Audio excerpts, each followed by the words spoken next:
ধন্যবাদ। শুরু হচ্ছে আজকের সাংস্কৃতিক অনুষ্ঠান।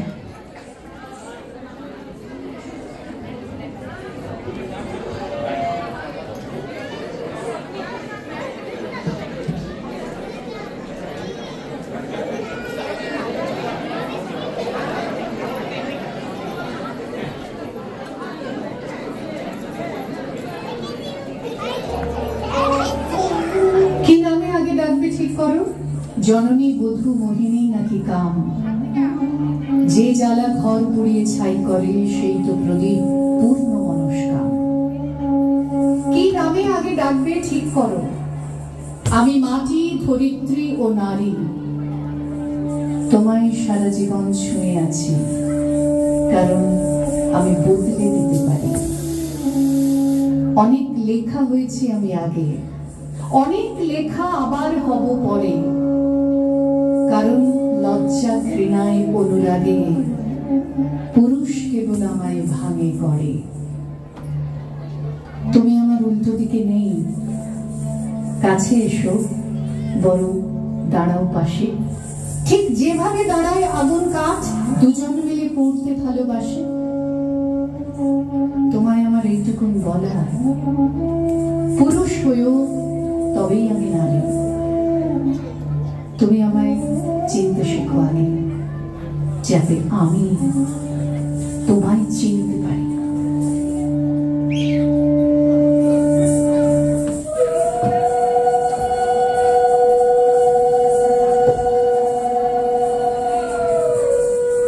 কি বলেছিলুম না, এবার স্বর্গের অপ্সরা না হলে মেয়েটা ছেলে বিয়েই দেব না।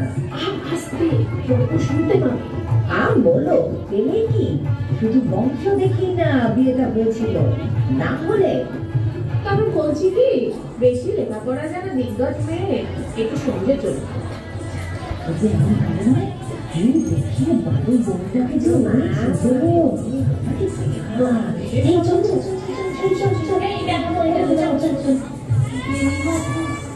তুমি কি আর আমার কথা ভাবো?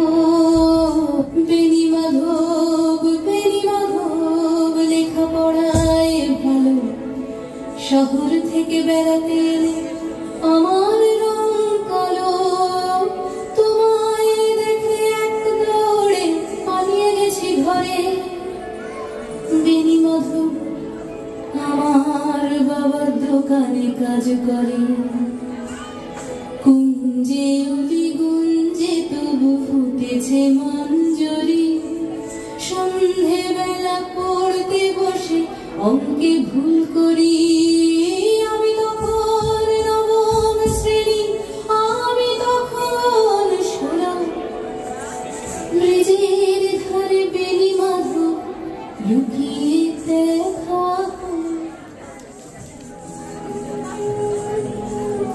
মেজ বউয়ের মেয়েটি জন্ম নিয়েই মারা গেল। ঠিক যেন সন্ধ্যা তারার মতো ক্ষণকালের জন্য উদয় হয়ে অস্ত গেল। আবার নিত্যকর্ম এবং গরু বাছুর নিয়ে ভুলে থাকতে চাইলে ঝোড়ো হাওয়ার মতো করে উদয় হলো আরেক ভালোবাসার দাবিদার। বড় বউয়ের অবিবাহিত কালো বোন বিন্দু যখন বিধবা মায়ের মৃত্যুর পরে এসে বাড়িতে আশ্রয় নিল, তখন বাড়ি শুদ্ধ লোক তাকে আপদ বিশেষ মনে করে দূরে ঠেলে দিল। সে বিপদ মেজ বই তাকে বুকে টেনে নিল, কিন্তু সেই আশ্রয়টাও টিকল না অভাগীর কপালে। যখন কোনো মতে যা হোক করে বিন্দু বিয়ে দিয়ে দেয়া হলো। এই আপদ কেন তারা জানবে?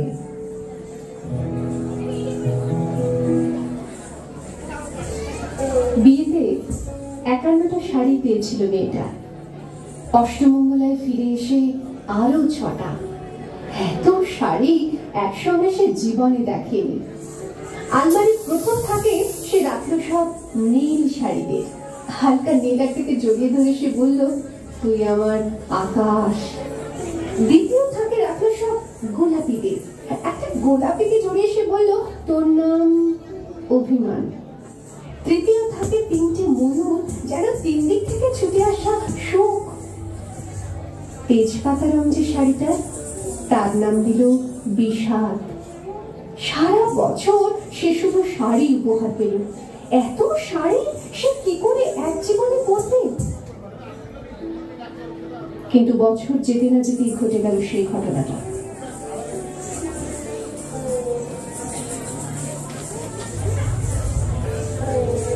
কি হলো রে বিন্দি? আমার স্বামী পাগল দিদি, ওরা মিথ্যে কথা বলে বিয়ে দিয়েছে।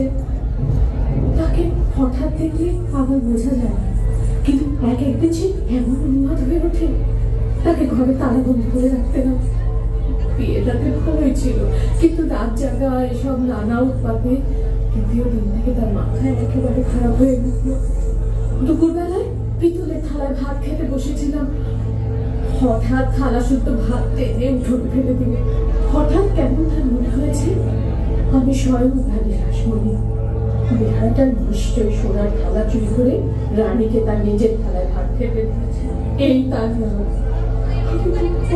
মরে যায় চুকেটাতে। শাশুড়ি আমাকে যখন স্বামী হয়ে ঢুকে পড়ল, দিদি আমার প্রাণ শুকিয়ে গেল। শাশুড়ির প্রচন্ড রাগ লাগে, তার জ্ঞান থাকে না। সেও পাগল, কিন্তু তাই আরো ভয়ানক। কি বলিস? এ তো ফাঁকির বিয়ে। বিন্দু মিথ্যে বলছে, তার ভাসুর এসেছে নিতে। না না না, কিছুতেই আমি যেতে দেবো না ওকে। ওদের বাড়ির বউ, পুলিশ ডাকবে তো। আর তাই বলে ফাঁকি দিয়ে পাগল বরের সঙ্গে ওর বিয়ে দিয়ে দিয়েছে, এ কথা কি আদালত শুনবে না? এই নিয়ে আদালত করতে হবে, আমাদের কিসের তার? আমি আমি আমি নিজের গয়না বেচে যা করতে পারি করব। বিন্দি আমার কাছেই থাকবে। বিন্দি, বিন্দি ফিরে গেছে ভাসুরের কাছে, তোমাকে যাতে জেলে খানি টানতে না হয়।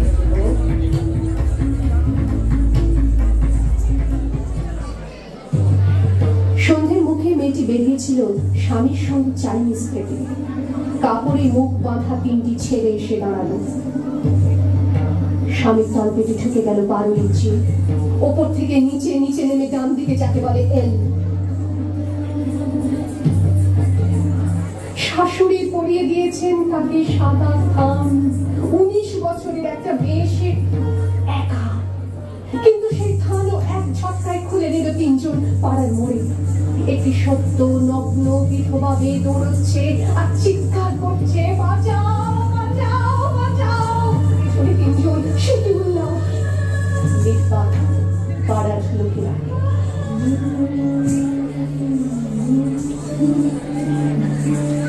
পালিয়ে আসবার পরে শ্বশুরবাড়িতে কি অত্যাচার হচ্ছে বিন্দু কে জানে।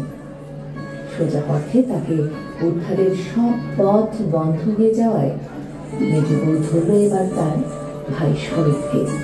যে করেই হোক তার সাথে তীর্থে যাবার জন্য বিন্দুকে নিয়ে আসতেই হবে। কিন্তু শরৎ এলো একা। কাল সন্ধ্যায় শাড়িতে আগুন দিয়ে বিন্দু পুড়ে পড়েছে। সে এখন সব অত্যাচারের মধ্যে।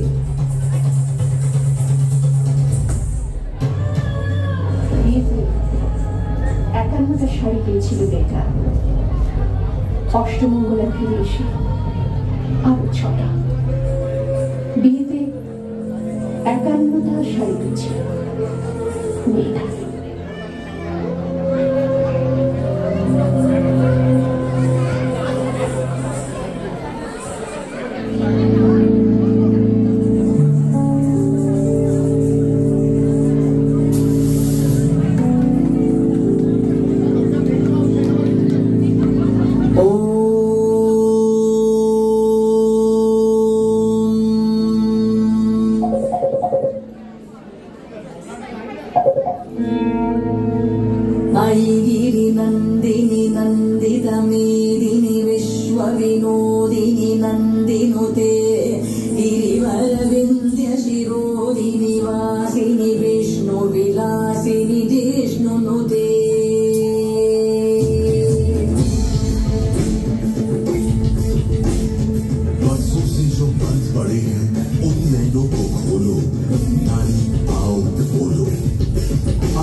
जो बुर्कों के पीछे, अब तक जो मरघट के पीछे और अब तक जो घूंघट के पीछे ढांप रही है अपने मुख को छोड़ के पर्दे बोलो, नारी आओ बोलो। भगवती देशिति कंठ कुटुंबिनी भूरि कुटुंबिनी भूरि कृते जय जय हे महिषासुरमर्दिनि रम्यकपर्दिनि शैलसुते सुरवरवर्षिणि दुष्टरदर्शिनि दुर्मुखमर्षिणि हर्षरते त्रिभुवनपोषिणि शङ्करदोषिणि गिरिशपोषिणि घोषरते तनुजनिरोषिणि दितिसुतरोषिणि दुर्मदशोषिणि सिन्धुसुते जय जय हे महिषासुरमर्दिनि रम्यकपर्दिनि शैलसुते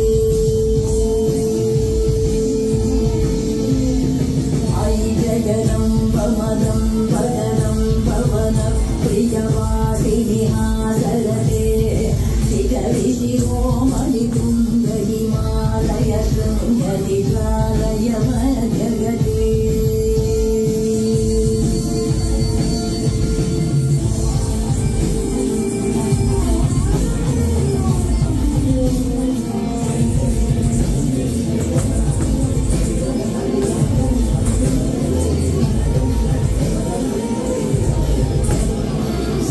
पहला प्रश्न करो उन माताओं से जाकर, रोई जो लड़की होने पर हंसी पुत्र को पाकर।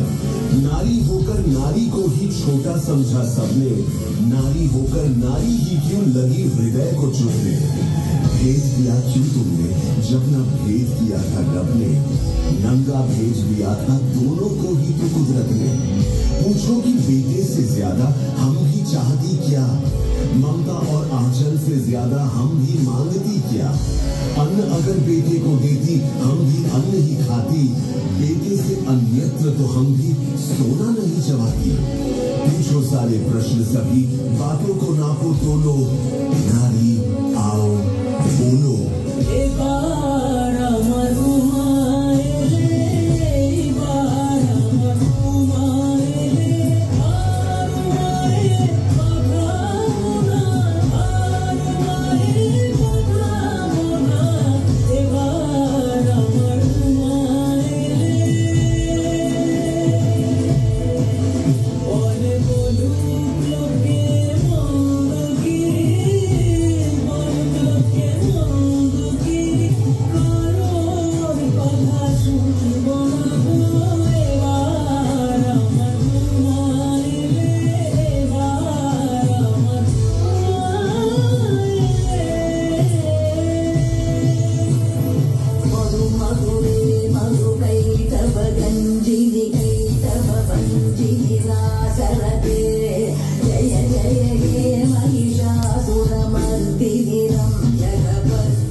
नारी को आका था कम किस कारण, सब ग्रंथों में लगती है क्यों नारी मात्र भिखारण। देना हो नर को तलाक तो चाहे जब दे जाए, और चाहे पत्नी तो पहले पति से अनुमति लाए। पति को है ये छूट की रख ले 4 पत्नियां साथ, बाहरी वाह संसार न रोका केवल नर के हाथ। बरसों से एक चित्र खड़ा है विष्णु और लक्ष्मी का, पैर दबाती पत्नी और देखो आराम पति का। अनुचित है ये कहे नहीं तो और भला क्या बोले, क्या आंखें हम बंद करें और साथ इन्हीं के बोले। बुर्खा घूंघट सब महिला पर पर्दा करे हम ही हम, वो भी क्योंकि मर्दों से नहीं होता मन पर संयम, वो भी क्योंकि मर्दों से नहीं होता मन पर संयम। शिव के 3 नैन सोने दो अपने 2 को खोलो, नारी आओ बोलो, नारी आओ बोलो।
অসাধারণ, অনবদ্য।